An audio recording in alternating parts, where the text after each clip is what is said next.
This week, the topic of discussion is commercialization and sensationalism.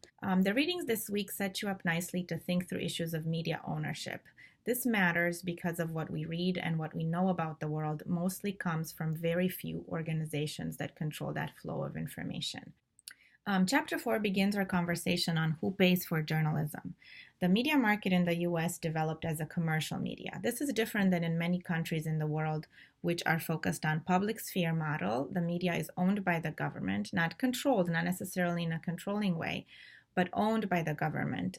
This also means that in the United States, private companies with a business interest run most of the media we consume. And also, another thing that has developed here is that the media is concentrated, meaning few own most of the media content, but also conglomerated, meaning seemingly unrelated media companies are owned by the same company. Of course, the market model has important advantages. It focuses on efficiency, responsiveness, flexibility, innovation.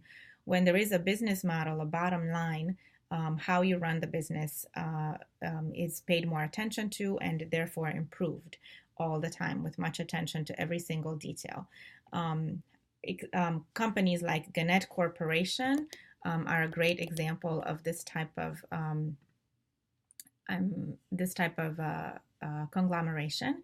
And here are some examples of the kind of stuff Gannett owns. If you're looking just at Michigan, there's really a number of newspapers from different regions in Michigan that, again, are all owned by the same company.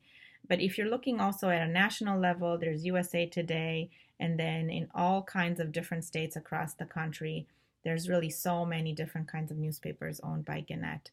And also in the United Kingdom, they own some stuff. In terms of vertical integration, Comcast is a great example. If you're looking at all the cable markets across the country, Comcast is represented heavily in many, many of these areas. Horizontal integration is a little bit different. This is where one company, for example here, Hearst, owns content across markets. So Hearst owns newspapers on the left column, magazines, cable channels, radio, television, and other kinds of media organizations. So they own a little bit of everything, if you want, in all kinds of different markets. Disney is another company that all of you are familiar, not only because they own so much, but they also do a pretty good job of it. This is an example of vertical and horizontal integration. They own a lot in the same market and across markets.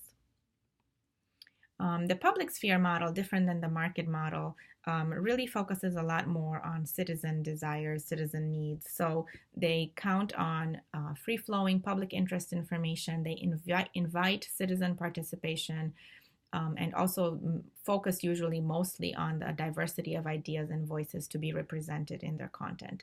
The market model is limited in this sense in its ability to provide those things. Again, because there is a business emphasis and a bottom line that is sometimes not compatible with some of these issues such as citizen participation. Sometimes it's not financially viable to invite a diversity of voices into the conversation.